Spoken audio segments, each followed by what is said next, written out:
What would you do if the man you loved, the man you trusted with your whole heart, was hiding a fortune from you?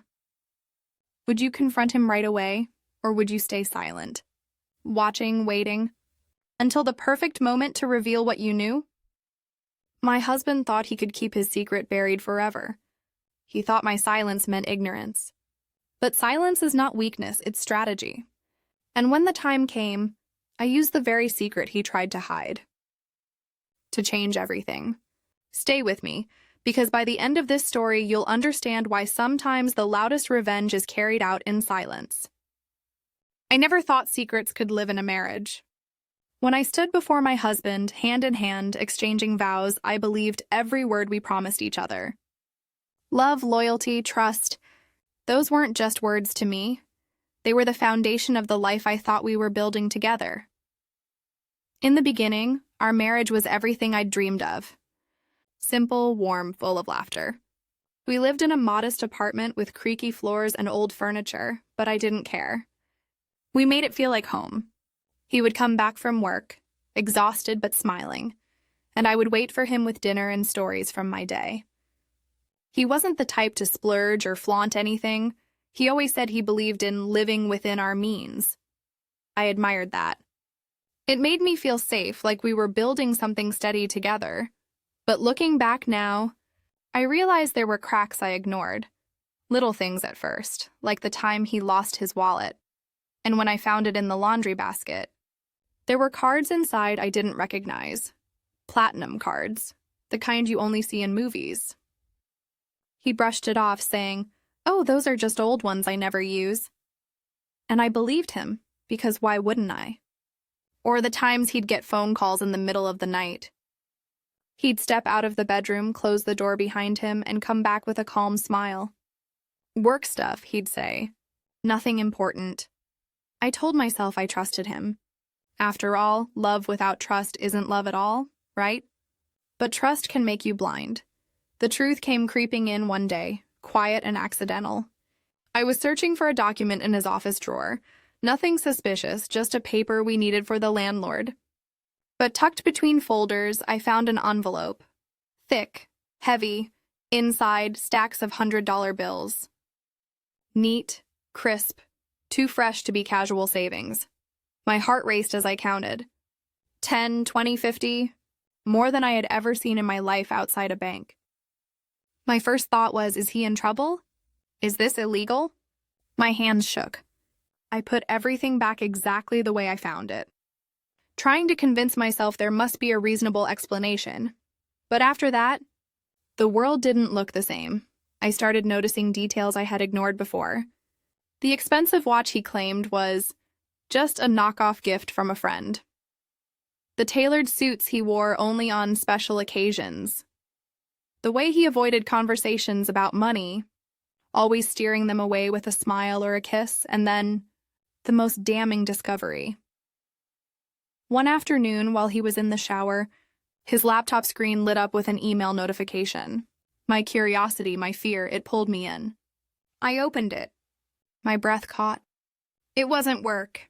It wasn't casual. It was a statement, an account balance. The numbers on the screen blurred my vision. Millions. Not thousands. Not hundreds of thousands.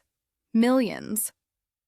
I closed the laptop, my chest pounding, my ears ringing. My husband? The man who told me we were living paycheck to paycheck? The man who said we couldn't afford vacations, or even fixing the broken heater, was a millionaire. And he had never told me. I sat on the bed, numb, while he hummed in the shower. That sound used to comfort me, but now it felt eerie, like I was living with a stranger. Questions attacked my mind. Why hide this? Did he not trust me? Did he think I'd marry him for money? Did he plan to leave me? For hours that night, I stared at him while he slept. His face was peaceful, innocent almost. I wanted to shake him awake and scream, "Why did you lie to me? Why didn't you trust me with the truth?" But something in me stopped, because I realized this wasn't just a lie. It was power, and if he thought he could keep it from me, he was wrong. So I made a decision. I would not confront him, not yet. I would wait, Watch, learn. My silence would be my weapon. Because secrets are like shadows. They grow longer, darker, until the light finally exposes them. From that day on, I became someone else. Outwardly, the same loving wife. Inwardly, a quiet observer. I noticed how he always took calls in private. How he avoided introducing me to certain friends from his business world. How his mood shifted whenever finances were mentioned. I started to gather small details. Bank statements left out, receipts tucked in his pockets, whispers from people who seemed to know more about him than I did. Every piece was a puzzle, and slowly the picture began to form. He wasn't just wealthy. He was hiding an entire life. But the more I uncovered, the more my anger shifted into something sharper, colder. Because I realized I had the advantage. He thought I was blind, but I was wide awake. He thought my silence meant ignorance, but it meant preparation. One night, as I lay in bed beside him, I whispered silently to myself, "When the time is right, you'll see. You'll finally see who I am." And that's when the waiting began. I carried the weight of his secret, not with fear, but with strategy. Every smile, every kiss, every shared meal was part of my act. I would let him believe his illusion, because when the truth came out, it wouldn't just be his secret exposed. It would be his world collapsing, and I would be the one standing tall in the ruins. Days turned into weeks, and weeks stretched into months. All the while, I carried the weight of his secret like a shadow stitched to my skin. It never left me. Not when I cooked dinner, not when I folded laundry, not when I kissed him goodnight. It was always there, whispering in my ear, "He lied to you. He's hiding from you. He's not who you think he is," but I didn't confront him. Not yet. Instead, I became his mirror. Calm, loving, ordinary. I played the role of the devoted wife, the one who never asked too many questions, the one who trusted without hesitation. If he noticed my silence, he mistook it for loyalty. If he noticed my smile, he thought it meant ignorance. He had no idea that every moment I spent by his side, I was gathering pieces of the truth. At first, I thought maybe I was overreacting.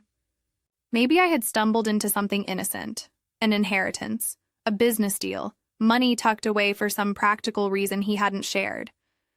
I wanted so badly to believe that. I wanted to cling to the image of the man I married. But every new detail I uncovered pushed that hope further out of reach. It started with the travel receipts. One evening, I was sorting through his jacket pockets before doing the laundry when a crumpled slip of paper fell onto the floor. A hotel bill. Not from the city we lived in, not even from our state, but from across the country. 5-star luxury.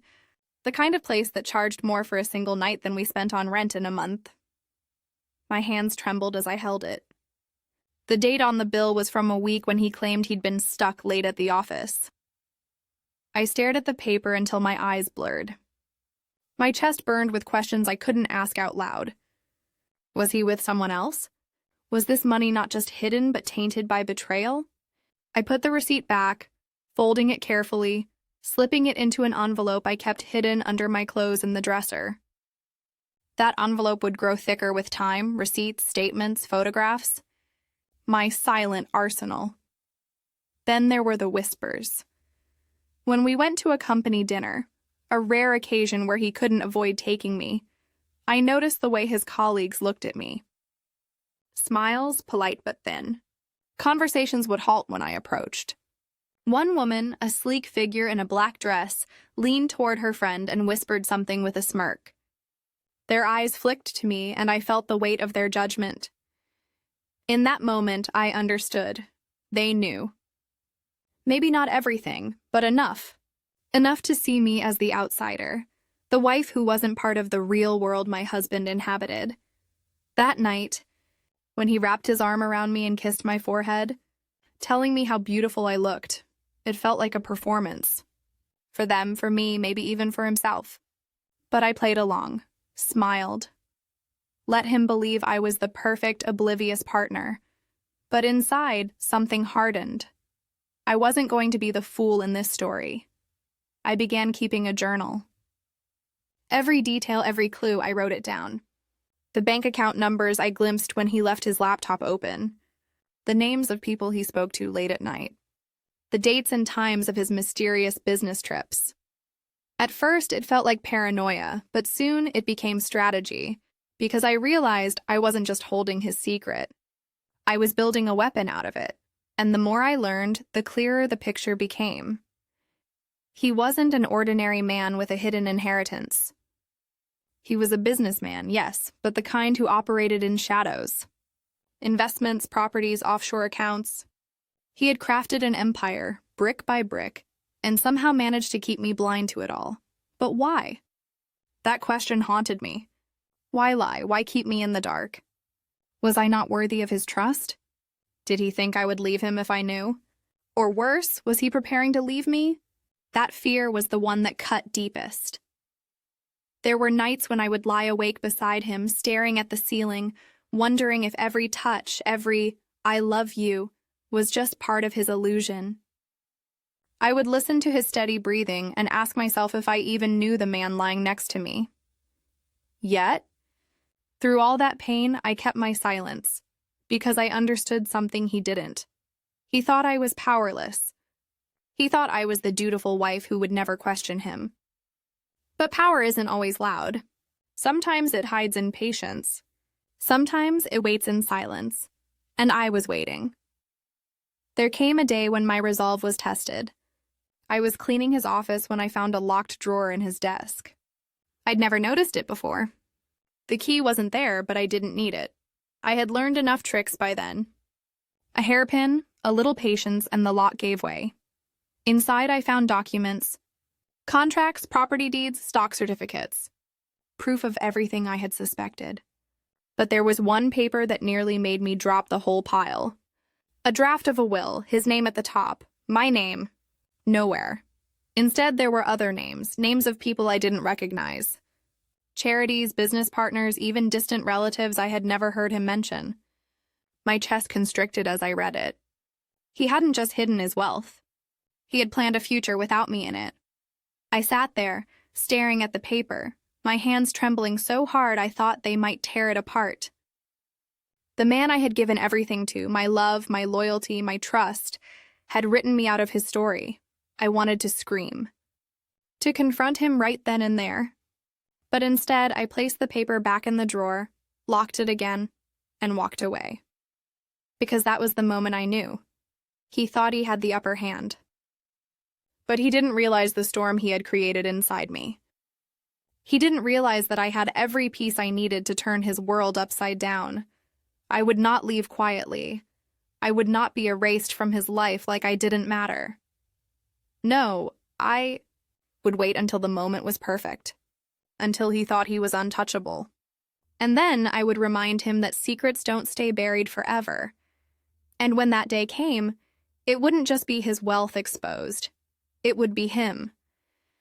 The hardest part of keeping a secret is pretending it doesn't exist. Every morning, I woke up beside him and forced myself to smile as though my heart wasn't heavy with betrayal. I poured his coffee, kissed his cheek, asked about his day. To him, everything seemed normal. But behind my eyes, I was watching, memorizing, preparing. I knew the truth now. I had the receipts, the documents, the will. I had seen his empire in the shadows. But what I didn't have yet was the right moment. Revenge isn't something you rush. It's a slow burn, like coals under ash, waiting for the right gust of air to ignite them. And I was patient. I watched how he moved, how he carried himself.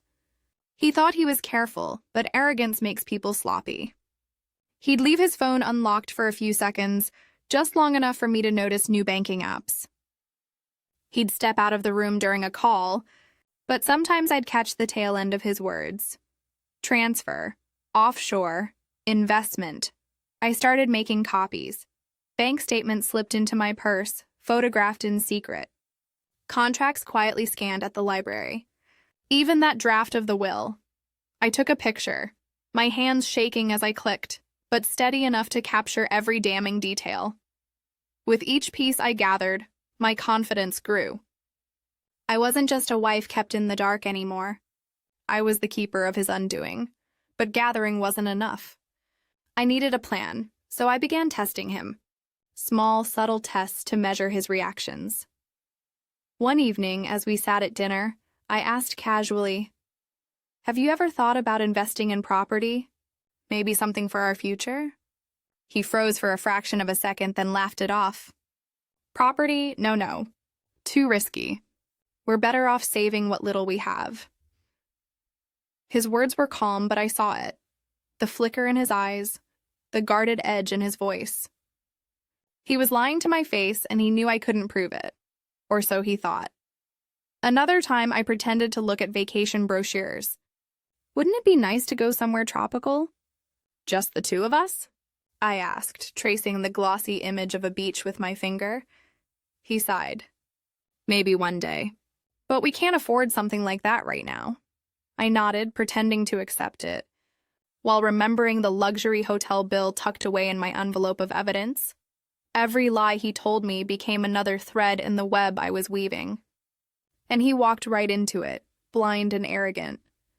But as the weeks passed, my anger began to shift into something sharper. It wasn't just about the money anymore. It was about respect, about dignity, about the way he looked at me with those calm eyes, thinking I was too naive, too soft to ever see the truth. He had underestimated me, and that would be his downfall. The turning point came one evening when he returned home later than usual. His tie was loose, his jacket rumpled, and he smelled faintly of expensive cologne. Not the cheap one he kept on our dresser, the kind he only wore when he wanted to impress. "Long day?" I asked, keeping my voice steady. He kissed my cheek, avoiding my eyes. "Meetings ran late. Sorry." I smiled and touched his arm. "Of course. You work so hard." But inside my stomach turned.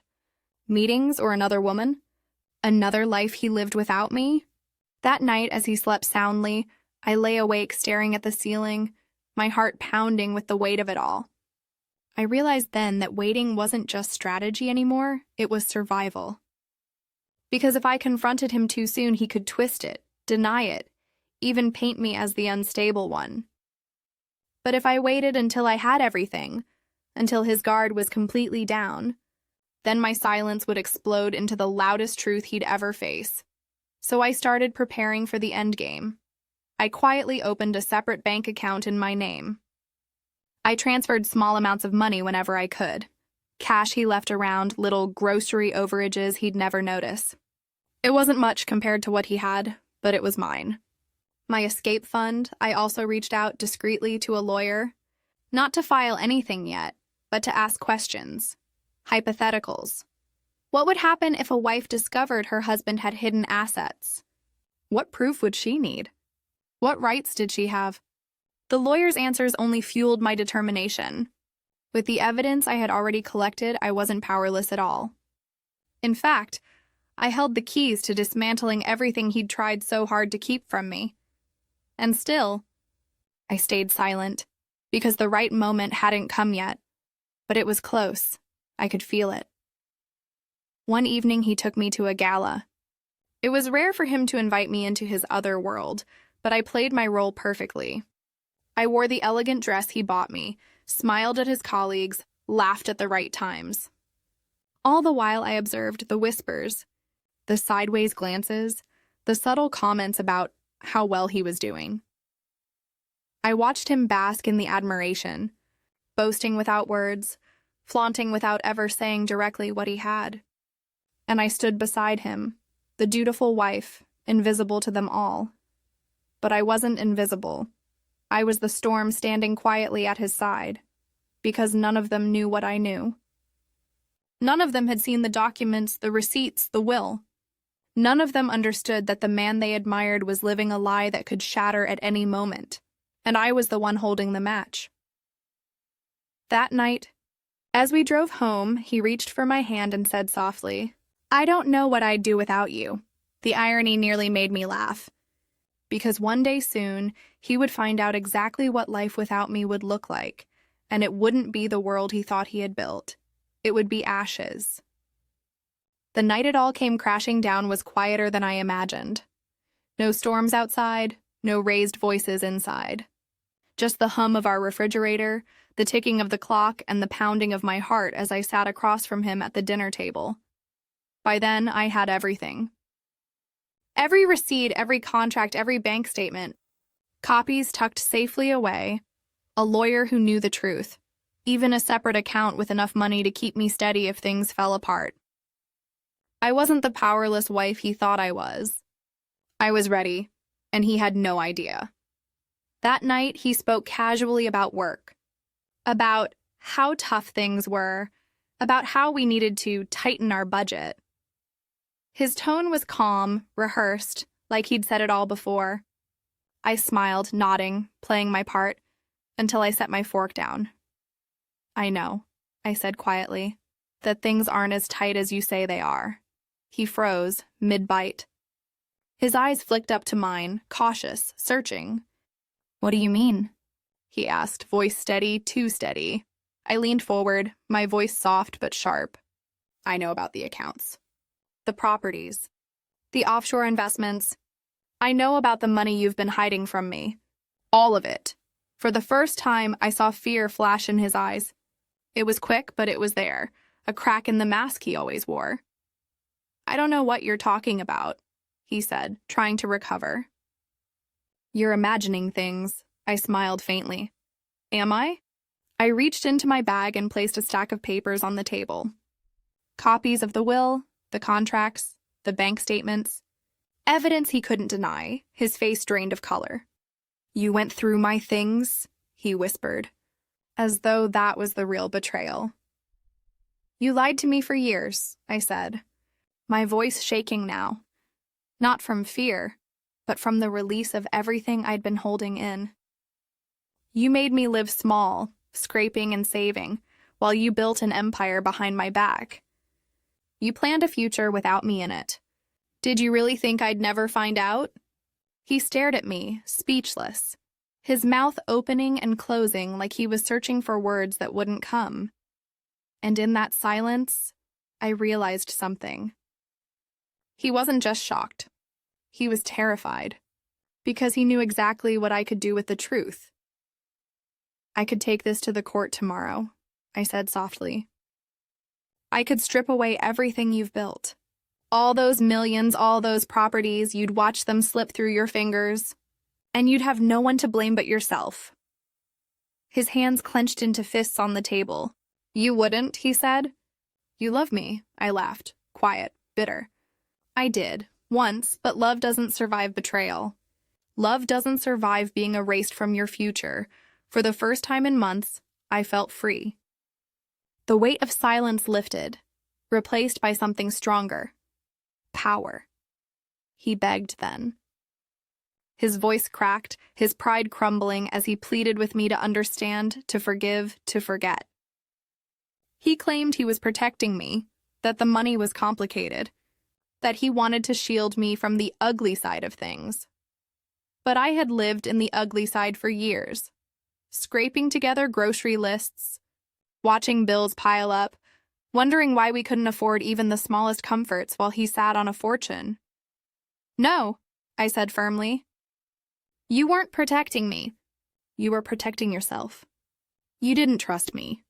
You didn't respect me. You didn't see me as your partner. And that was the truth he couldn't deny. In the days that followed, the walls of his perfect illusion crumbled. I didn't have to scream or fight. I didn't even have to expose everything publicly. The quiet threat of what I held was enough. His confidence shattered. His arrogance dissolved. He knew I could ruin him with a single move, and I let him live with that fear. I didn't destroy him completely. Not yet. Because sometimes living in the shadow of your own secret is worse than losing it all. He woke up every day wondering if today would be the day I unleashed the truth. He looked at me differently, not as the naive wife he once underestimated, but as the woman who could end him with a word, and that was my revenge. Silence. The very thing he thought made me weak became my weapon. I didn't need to scream. I didn't need to burn it all down. I just needed him to know that I held the power all along, and now every time he looks at me across the table, he sees it. The shift. The balance of control that no amount of money can buy back, because secrets don't just destroy the person who hides them. They empower the one who holds them, and I hold his, forever. If you've ever been underestimated, if someone has ever lied to you thinking you'd never find out, remember this. Silence isn't weakness. Sometimes silence is the sharpest weapon of all. What would you have done if you discovered your partner's secret fortune? Let me know in the comments below, and don't forget to like, share, and subscribe for more stories that prove no secret stays buried forever.